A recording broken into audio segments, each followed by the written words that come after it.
Hello बच्चों, कैसे हैं आप लोग। एक चीज आप हमेशा जिंदगी में याद रखना, जब आप साइंस पढ़ते हो तो आप हर चीज को आप साइंटिफिकली सोचना चाहिए। अपने जिंदगी में जो जो अपने घर में भी जो जो आप काम करते हो उसमें आप जो पढ़ते हो साइंस कहाँ उसका अप्लाई होता है या कौन सा वो साइंस सब्जेक्ट या टॉपिक यहाँ अप्लाई होता है, अगर आप उसको कोरिलेट कर पाते हो तो आपका नॉलेज बहुत बढ़ जाएगा और आप बहुत अच्छा नंबर भी ला सकते हो ना। तो आप इस चीज़ पर ध्यान रखना। इसी बात से हम शुरू करते हैं आज वही सरफेस केमिस्ट्री का एक नया concept, that is formation of micelles. क्या पढ़ेंगे? Formations of micelles. लिखते हैं पहले, फॉर्मेशंस ऑफ मिसेल्स। बच्चों मिसेल्स क्या होता है? मिसेल्स मीन्स झाग। जब आपकी मम्मी या आप भी कभी सफाई करते हो, कपड़ा धुलते हो, कपड़ा की सफाई करते हो, तो जब हम साबुन या पाउडर डालते हैं, वॉशिंग पाउडर डालते हैं, तो क्या होता है पानी में झाग होता है ना। ये झाग कैसे बबुल जैसा होता है, फोम जैसा होता है, सो बबुल उसको बोलते हैं मिसेल। तो what is the mechanism behind that formation of micelle? आप समझ गए? What is the mechanism behind that formation of micelle? तो मिसेल फॉर्मेशन होने के लिए जो हम पानी लेते हैं और पानी में क्या डालते हैं? वॉशिंग सोडा डालते हैं और साबुन का पानी। जो साबुन का पानी हो या वॉशिंग सोडा हो, that forms a colloidal solution in water. First you have to understand that forms a colloidal solution in water. समझ गए आप? जो colloidal solution फॉर्म करता है, वो जो सोप सोल्यूशन हम लेते हैं या वॉशिंग सोडा लेते हैं, वो क्या होता है? होता है सोडियम स्टीरेट। मान लीजिए हम एग्जाम्पल दें, सोडियम स्टीरेट होता है। क्या है? Sodium stearate. एक हम जो वॉशिंग सोडा लेते हैं, वॉशिंग पाउडर लेते हैं, मान लीजिए उसका सोडियम स्टीरेट है, ठीक है? सोडियम स्टीरेट, इसका फॉर्मूला क्या है?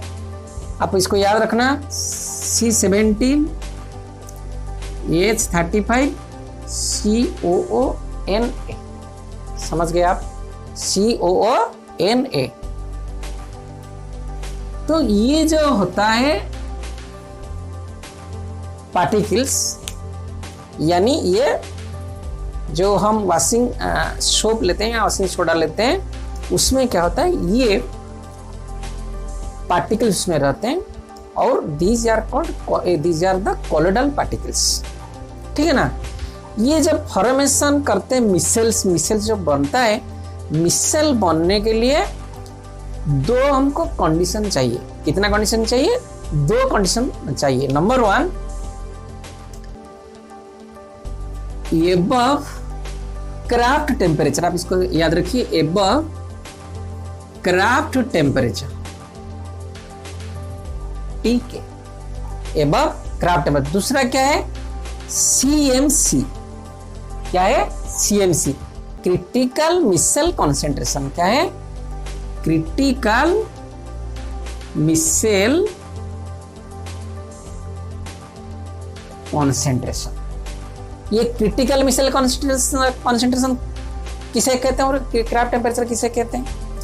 एक टेम्परेचर वैसा है, at that temperature, above that temperature, the colloidal particles of that washing soda solution are ready to or are able to form the micelles.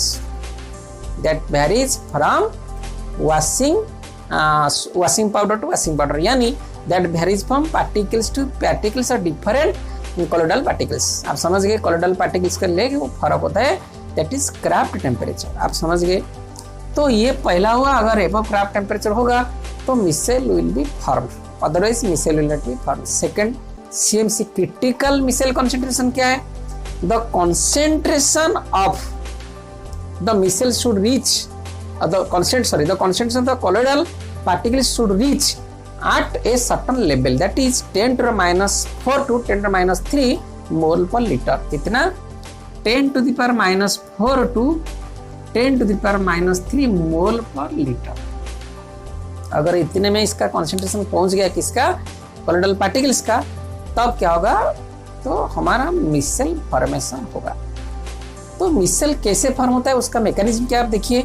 मान लीजिए हम यहाँ ले रहे हैं कपड़ा ले रहे हैं, अब ये हमारा एक कपड़ा है, कपड़ा के टुकड़ा है, ये कपड़ा के टुकड़ा गंदा हो चुका है। क्या हो चुका है? गंदा हो चुका है। जब कपड़ा गंदा है तो आप बच्चों आप याद रखना, उसमें क्या लग जाता है? धूल लगता है, मिट्टी लग जाता है, या ऑयल लग जाता है, जो तेल उस पर लग जाता है। वो तेल और ये जो मिट्टी, ये सब क्या होते हैं? Hydrophobic in nature. क्या होते हैं?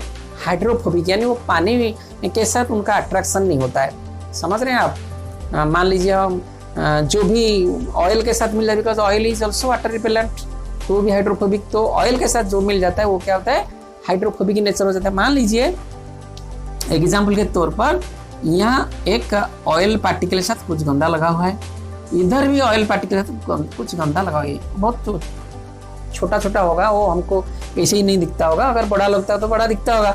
लेकिन हम ऐसे एग्जाम्पल ले रहे हैं आपको समझाने के लिए। मान लीजिए ये गंदा है, ये ऑयली स्टेन इधर लगा हुआ है, ये भी ऑयल स्टेन लगा हुआ है। ठीक है, आप समझ गए। हम क्या लिए हैं अभी? सोडियम स्टेरेट हमने एग्जाम्पल ले रखा है C17H35 COONA। ये जो सोडियम स्टेरेट है, इट इज हैविंग 2 साइड्स। ये भी अगर हम लॉन्ग चेन इसको बनाते हैं, कैसे बनाएंगे? CH3 CH2 CH2 CH2 CH2 CH2 CH2, कितना है? C17 है ना, तो 16, 1 2 3 4 5 6 7 8 ऐसे 17 तक 16 तक जाएगा। फिर क्या होगा? इधर H35 है तो रहेगा ये मान लीजिए CH2, इधर डॉट डॉट मीन्स और है। आप इसको पूरा मान लेना कि ये टोटल 16 होना चाहिए। 1 2 3 4 5 6 7 8 ऐसे 16 तक जाएगा। ऊपर क्या होगा? CO3 यानी CH2 जो है ये कैसे रहेगा? आप देखिए, इधर जाएगा इससे CH2 C आएगा, डबल बॉन्ड O, और इधर क्या होगा? आप देखिए ये जो ON है, यहाँ C हो गया, और दिस इज ONA। आप इसको याद रखिए। O हो गया माइनस, Na हो गया प्लस। आप समझ गए? ये जो है ये एक इसका एक टेल है, यानी एक पूछ मान लीजिए आप, इसको क्या बोलते हैं? पूछ। और इसको भी मान लीजिए इधर वाला भी एक, ये जो पोर्शन रह गया ये भी एक दूसरा पूछ, यानी दोनों मिल गए। ये समझ गए आप? ये जो रह गया इधर, ये C2 इधर आ जाएगा, इसके अंदर ये एक कैटेगरी का है और ये वाला एक कैटेगरी का है। आप समझ गए? This is hydrophobic in nature. This tail is known as hydrophobic in nature. This tail is hydrophobic. समझ रहे ना आप? Because this is hydrocarbon, so this is hydrophobic. लेकिन यहाँ क्या है? COONA, CO minus Na plus, so this is nothing but hydrophilic tail. इसको क्या कहेंगे? Hydrophilic tail. Hydrophilic tail. आप समझ गए कि नहीं? मेरे को बताइए। जो सोडियम स्टीरेट हमने एग्जाम्पल पे ले रखा है, इसको अगर हम लंग चेन बनाएंगे, इसका जो स्ट्रक्चर बनाएंगे, इसका स्ट्रक्चर का एक तरफ होगा क्या? हाइड्रोफोबिक, दूसरा क्या हो जाएगा? हाइड्रोफिलिक। हाइड्रोफिलिक कौन सा होगा? ONA, यानी CONA जो जिस तरफ रहेगा दैट इज हाइड्रोफिलिक, और जिस तरफ CH3 CH2 रहेगा वो क्या होगा? Hydrophobic, that is hydrocarbon. और ये CONA जो रहेगा इधर ONA है तो minus plus, that is hydrophilic in nature. आप इसको याद रखना। तो hydrophilic means it is having the love towards water, it will attract the water. तो ये क्या होगा? ये वाटर के लिए इसका बहुत चाहत होगा, यानी वाटर से मिलने के लिए इसका ईगरनेस बहुत होगा। और ये क्या होगा? वाटर से हटने के लिए इसका ईगरनेस होगा। वाटर के पास जाएगा नहीं। लेकिन इसका क्या होगा? इसका अट्रैक्शन किसके तरफ होगा? जो हाइड्रोफोबिक होगा, यानी हाइड्रोफोबिक अट्रैक्ट्स हाइड्रोफोबिक, ये हाइड्रोफोबिक की तरफ चला जाएगा। आप समझ गए? Hydrophobic tell can reach at the hydrophobic places. तो हमने बताया ये जो हमने कपड़ा का टुकड़ा ले रखा है, इसमें ये जो था दिस इज हाइड्रोफोबिक, क्योंकि इसमें क्या लगा है? हाइड्रोफोबिक, क्योंकि इसमें ऑयली लगा हुआ है, ये भी हाइड्रोफोबिक है ना। और ये जो सारे रहा ये क्या? हाइड्रोफिलिक। आप समझ रहे हैं? ये क्या है? हाइड्रोफिलिक। या इसको छोड़ दीजिए, जो पानी इसके पानी में डूबा हुआ है ना, तो पानी भी हाइड्रोफिलिक। तो वाटर और इसका ये जिस कपड़ा के चारों तरफ वाटर लगा हुआ है वो हाइड्रोफिलिक हो गया, तो ये हो गया हाइड्रोफोबिक। जैसे ही हम कपड़ा इसमें डुबाएंगे, इस कोलोइडल सॉल्यूशन में डुबाएंगे, when it reaches at the critical micelle concentration, और इसका मतलब 10⁻⁴ मोल पर लीटर उसका कंसंट्रेशन होगा, तो बोलते नहीं यार इतना सोडा नहीं, और थोड़ा डाल उसमें, हम बोलते नहीं है। अगर मम्मी जी थोड़ी यार इतना होगा ना और थोड़ा डाल, यानी it should reaches at the critical micelle concentration, ठीक है ना। और उसका टेम्परेचर क्या होना चाहिए, आफ्टर एवं क्राफ्ट टेम्परेचर होना चाहिए, समझ गए आप। तो क्या होगा, ये जो दो टेल है, ये हाइड्रोफोबिक टेल क्या होगा, जाके इसके साथ पकड़ेगा। पहले आप समझिए, ऐसा देखा गया अगर ये कॉन्सेंट्रेशन 10⁻² 10⁻³ हो जाता है तो ये क्या बनाता है, एक गोल सा बनाता है। देखिए एक सर्कल सा बना देता है। कैसे सर्कल सा बना देता है, इसके चारों तरफ ये जो मैला है इधर, ये कैसे होता है ना, जो हाइड्रोफोबिक वाला टेल क्या होगा, इससे मिल जाएगा इधर हाइड्रोफिलिक, हम फिलिक सिर्फ लिखते हैं, this is philic, this is phobic. वैसे क्या होगा, ये सारे जो मॉलिक्यूल्स हैं, मॉलिक्यूल इसी तरफ रह जाएंगे, इधर फोबिक एंड रह जाएगा, इधर फिलिक, इधर हाइड्रोफोबिक एंड, इधर हाइड्रोफिलिक एंड, समझ गए आप। ये हाइड्रोफिलिक एंड बाहर तरफ रह जाएगा और हाइड्रोफोबिक एंड किस तरफ रह जाएगा, यानी इसके साथ मिल जाएगा, किसके साथ, जो उस पर स्टेन लगा हुआ है, ऑयली का जो स्टेन है उसके ऊपर मिल जाएगा। तो जब हम उसको प्रेशर लगाएंगे, हाथ में नचोड़ेंगे, तो क्या होगा, दिस फिलिक, इधर ये मान लीजिए इसको पकड़ के रखा है, इधर ये चारों तरफ पकड़ के रखें, तो जैसे हम करेंगे ये इसको खींच के निकल देगा। किससे निकल देगा, कपड़े से निकल देगा। आप समझ गए, यानी ये जो गंदा लगा था, स्टेन लगा था, that will come out from the cloth will be washed. समझ गए आप। तो ये क्या फॉर्मेशन करता है, एक गोल सा झाग सा सर्कल सा फॉर्मेशन कर लेता है, due to this property. One is hydrophobic tail, another is hydrophilic tail, which we are taking the that is washing soda or colloidal particles washing soda, that is we have taken here example sodium stearate। मेरे हिसाब से आप समझ गए। तो कपड़ा साफ होने के लिए मिसेल फॉर्मेशन जरूरी है। मिसेल फॉर्मेशन के लिए दो कंडीशन है, क्राफ्ट टेम्परेचर होना चाहिए और सीएम होना चाहिए, क्रिटिकल मिसेल कॉन्सेंट्रेशन होना चाहिए, जो कि 10⁻⁴ 10⁻³ मोल पर लीटर होना चाहिए, समझ गए आप। और उसके बाद क्या होता है, जो भी हम लेते हैं वॉशिंग पाउडर लेते हैं, उसका क्या होता है, एक हाइड्रोफोबिक टेल होता है, एक हाइड्रोफिलिक टेल होता है। हाइड्रोफिलिक टेल क्या करता है, वाटर के साथ मिल जाता है, और हाइड्रोफोबिक टेल स्टेन के साथ मिल जाता है। जब उसके प्रेशर डालते हैं तो क्या होता है, जो हाइड्रोफिलिक टेल है जुड़ा हुआ वो उसको निकल खींच लेता है। आप समझ गए, मेरे हिसाब से आप समझ गए, ठीक है। अब हम देखते हैं व्हाट इज द प्रोसीजर्स और how to prepare the colloidal solution. Sir preparation of colloidal solution, sir देखिए हम इसको अभी लिखते हैं, प्रिपरेशन ऑफ कोलोइडल सॉल्यूशंस, ठीक है। अगर आपको इसको नोट करना है तो जस्ट पॉज कर लेना वीडियो को, और वहाँ time writing on the white board you can note down this for your purposes, okay. अभी हम लिखते हैं क्या है, the preparation of colloidal solution. क्या करते हैं, प्रिपरेशन ऑफ कोलोइडल सॉल्यूशन।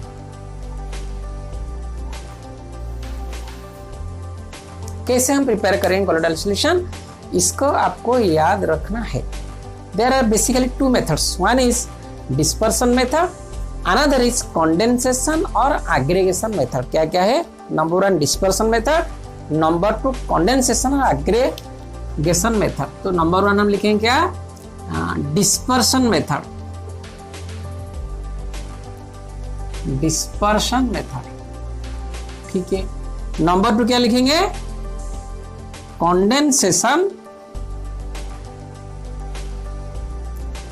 और एग्रीगेशन मेथड।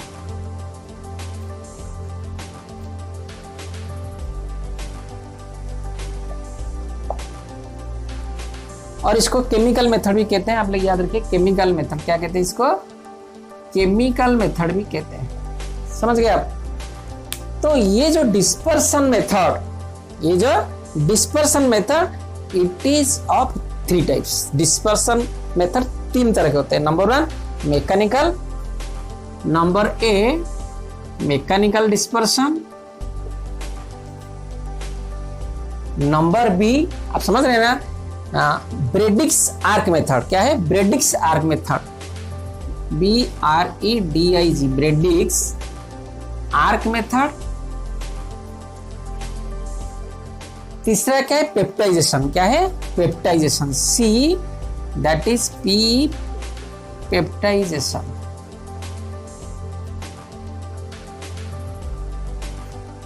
आप समझ गए, ये तीन तरह का हो गया। क्या हो गए? मैकेनिकल, ब्रेडिंग्स और पेप्टाइजेशन। समझ गए।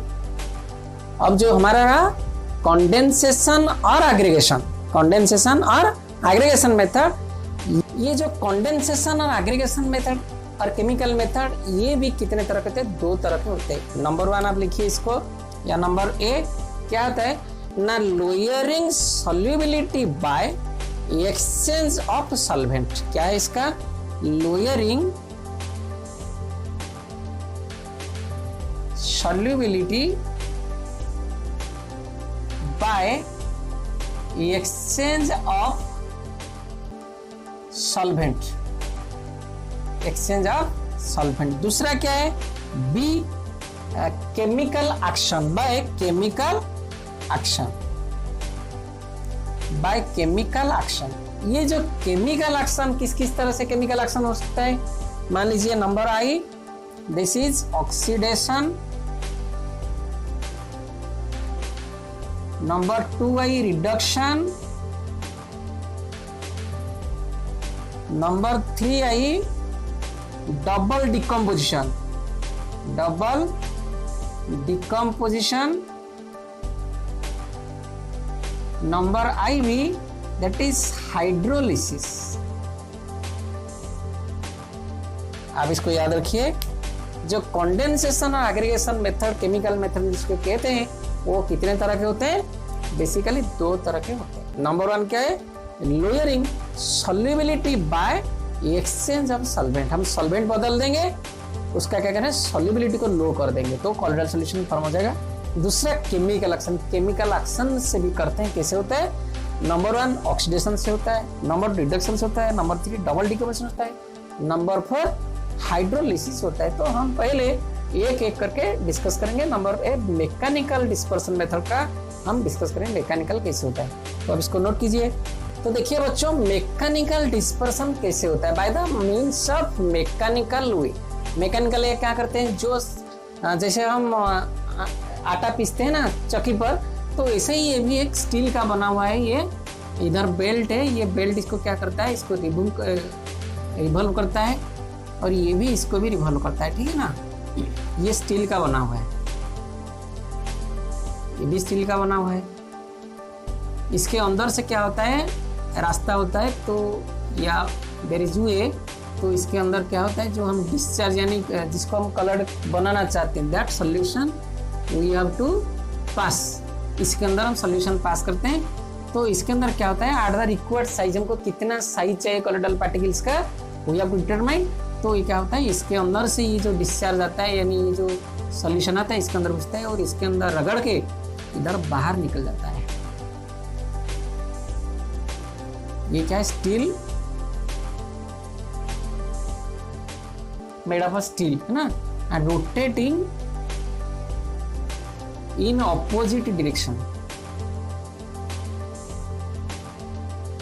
जैसे आटा पीसते हैं, तो इधर हम सॉल्यूशन छोड़ते हैं जिसको हम डिस्चार्ज कहते हैं। इसका अंदर जो पार्टिकल साइज कितना चाहिए हमको, we have to determine. On that basis we have to find out the weight of this steel mill, इसको कहते हैं, स्टील मिल। स्टील मिल का वजन कितना होना चाहिए और कितना जोर से घूमना चाहिए, we have to determine, we have to find out that, because we need the appropriate size of the particles. हमको कितना पार्टिकल चाहिए ताकि that will convert into colloidal solution. आप समझ गए? तो आप इसको मैकेनिकल डिस्पर्सन आप लिख सकते हैं। दिस इज डन मैकेनिकल वे, समझ रहे ना? और मैकेनिकल मिल, ये मिल में क्या होता है? This mills are made of steel और they are rotating in opposite directions and the solution is passing through this. कौन सा सॉल्यूशन? जो हम सॉल्यूशन को कॉलोइडल सॉल्यूशन में कन्वर्ट करना चाहते हैं, that will pass through this and it will just churn inside this mill and will go out as discharge. So we have to determine the mass and the speed of this, so that the required size can be come out from the mill. समझ गए आप? ये हो गया mechanical dispersion. ठीक है, अब हम देखते हैं उसके बाद मैकेनिकल के बाद क्या था, ब्रेडिक्स आर्क मेथड। अब देखिए बच्चों, Bredig's arc method, Bredig's arc method, ये आर्क मेथड में क्या होता है, एक वेसल लिया जाता है, ये वेसल के चारों तरफ आइस दिया जाता है, ice for purposes of cooling, और इसके अंदर हम वाटर लेते हैं एज सॉल्वेंट, और जो जिसका हम कोलोइडल सॉल्यूशन बनाना चाहते हैं, मान लीजिए गोल्ड का, तो गोल्ड और मेटल, जो मेटल का चाहते हैं हम उसको क्या करेंगे, इलेक्ट्रो ले लेंगे, दो इलेक्ट्रोड, और they will be supplied voltage, they will be supplied current और हाई वोल्टेज। ठीक है, तो ये क्या होगा, इधर ये आइस है, उधर ये वाटर है, जैसे ही इधर सप्लाई करेंगे वोल्टेज, तो इसके अंदर due to heat a arc will form, and due to this formation of arc this metal electrode will convert into vapours, it will convert into vapours. यहाँ हीट होगा तो बहुत हीट जब हो जाएगा तो इधर मेटल जो ये इलेक्ट्रोड है इसको it will convert into vapour. जब वेपर कन्वर्ट कर देगा, वेपर क्या होगा, इसके अंदर पानी है, this water is being cold by the help of ice, ice ही तो पानी क्या होगा, ठंडा हो गया होगा, ठंडा होगा, तो ये जो इधर से वेपर निकलेगा, ये वेपर आके वाटर, ये जो आइस के साथ मिलके will convert into the particles. आप समझ गए, कोलोइडल पार्टिकल्स आप समझ गए। मैं और एक बार बताता हूँ, suppose this is a vessel, in vessel we will take the that is solvent water, and just at the wall of the cell, wall of the vessel, the ice are packed to cool this vessel। ठीक है ना, उसके बाद क्या होता है, two electrodes are taken and they are supplied voltage। when high voltage will be supplied, these two electrodes are immersed in the solvent, so as it is immersed, a high heat will be formed here, and that will lead to a formation of arc, and due to the formation of arc the electrode will convert into vapor, the metal electrode will convert into vapor, and that vapor will just fall inside this water, and it will come in contact with this ice, and it will convert into the colloidal particles, because that will settle, that will be cooled, जब cool होता है that will be converted into colloidal particles। आप समझ गए, यहाँ से जो निकलता है वेपर, वो वेपर क्या होगा, इसके आइस के कांटेक्ट में आके वो कोलोइडल पार्टिकल के साइज में हो जाएगा। This is known as Bredig's arc method, due to the formation of arc, that's why it is called Bredig's arc method. आप समझ गए अभी। ठीक है, अब तीसरा देखते हैं, पेप्टाइजेशन। अब इसको देखते हैं पेप्टाइजेशन। पेप्टाइजेशन क्या होता है, अगर FeOH3 हम लेते हैं सडनली और इमीडिएटली वो क्या होगा, प्रेसिपिटेट हुआ होगा। The precipitation of FeOH3 if we are passing through that is FeCl2, अगर FeCl2 में पास करेंगे तो क्या होगा, it will form a colloidal solution of FeOH3। समझ गए आप। अगर तुरंत FeOH3 प्रेसिपिटेट हुआ होगा, उसको अगर FeCl2 में हम डालेंगे तो क्या होगा, that will convert into the colloidal solution। और ऐसे ही अगर प्रेसिपिटेट हुआ होगा AlOH3 को हम लेंगे, it will pass through the HCl solution, और HCl solvent तो क्या होगा, वो that will convert into a colloidal solution। this is known as peptidation। ठीक है, प्रेसिपिटेट हुआ है और उसको हम इसमें डालते हैं, that is known as peptidation। ठीक है, आप पेप्टाइजेशन समझ गए। अब हम जाते हैं बी का, that is condensation और aggregation method of preparation of a colloidal solution. ठीक है, अब देखिए बच्चों, नेक्स्ट सेगमेंट क्या है, कंडेंसेशन और aggregation chemical method of preparation of the colloidal solution. कैसे, क्या था, नंबर 1 क्या था, lowering the solubility by exchange of solvent बदल देंगे तो उसका solubility घट जाएगा कि solution का, तो क्या होगा, that will convert into colloidal solution। कैसे, मान लीजिए हम सल्फर लेते हैं, सल्फर को अल्कोहल में डाल देते हैं, तो that will form A true solution. क्या होगा, true solution. Sulphur plus alcohol that will form A true solution. ठीक है, अगर ये ट्रू सॉल्यूशन का, उसमें अगर हम दिस ट्रू सॉल्यूशन, अगर हम उसमें क्या डालेंगे, वाटर, एक्सेस वाटर डालेंगे, तो क्या होगा, that will form colloidal solution. आप समझ गए। सल्फर को अगर हम अल्कोहल में डालते हैं that will form A true solution. क्या करेगा? ट्रू सोल्यूशन फॉर्म करेगा। जब ट्रू सोल्यूशन फॉर्म हो जाता है, क्या हो गया? उसका सॉल्वेंट क्या है? अल्कोहल, उसमें सल्फर ले रखें। अगर ट्रू सोल्यूशन को हम पानी में डालेंगे, एक्सेस पानी में डालेंगे, तो क्या हो जाएगा? That will convert into the colloidal solution of sulphur, यानी सल्फर का कोलोइडल सॉल्यूशन में कन्वर्ट हो जाएगा। This is known as lowering the solvent by exchange of solvent. यानी सॉल्वेंट यहाँ कौन सा था? अल्कोहल था, हमने उसको बदल डाला, एक्सचेंज कर दिया, किससे? वाटर से कर दिया। समझ गए? तो उसका सॉल्युबिलिटी घट गया। किसका सॉल्युबिलिटी घट गया? सल्फर का सॉल्युबिलिटी घट गया, तो it converted into A colloidal solution. आप समझ गए? अब दूसरा केमिकल एक्शन, आप इसको नोट करना है इसे, ठीक है। अब देखिए बच्चों, बाय केमिकल एक्शन नंबर 1 हमने बताया था oxidation, number 2 reduction, number 3 double decomposition, number 4 hydrolysis. तो ऑक्सीडेशन का देखिए, अगर H2S गैस को हम ऑक्सीडेशन करते हैं in the presence of HCl nitric acid, तो क्या होता है? H2O plus sulphur this forms as a colloidal solution, because पानी में सल्फर रहता है, it is converted into colloidal solution. आप समझ गए? ऑक्सीडेशन करते हैं किसका? H2S का, in presence of HNO3 nitric acid, ठीक है। अब रिडक्शन, अगर 2AuCl3 को 3SnCl2 से मिलाते हैं तो क्या होता है? 3SnCl4 बनता है, और Au क्या होता है? कोलोइडल हो जाता है, इसके CSnCl4 के साथ कोलोइडल सॉल्यूशन हो जाता है। आप समझ गए? यानी 2Au ये क्या होता है? कोलोइडल सॉल्यूशन देता है। समझ गए? यानी size of the particle is come to the range of that is colloidal particles. अब तीसरा डबल डिकम्पोजिशन क्या होता है? अगर H2S गैस को हम पास करते हैं किसके?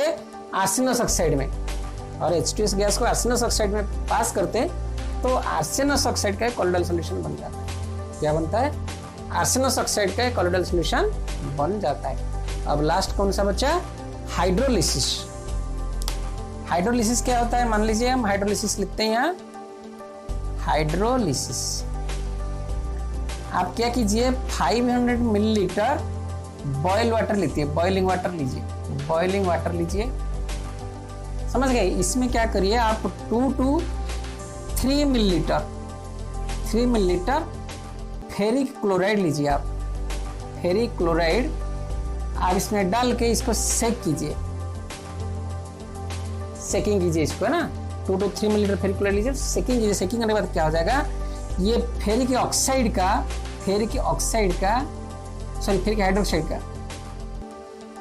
हाइड्रोक्साइड का एक कोलोइडल सॉल्यूशन बन जाएगा। समझ गए आप? हाइड्रोलिसिस तो ऐड विथ वाटर, पानी में डालना है ना, तो पानी में हमने क्या किया? 500 लीटर गर्म वाटर लिए, बॉयल वाटर, तो उसमें 2 to 3 मिलीलीटर फेरिक क्लोराइड हमने डाल के उसको हिलाया, यानी सेक किया। और सेक करने के बाद हम देखेंगे फेरिक हाइड्रोक्साइड का कोलोइडल सॉल्यूशन बन जाएगा।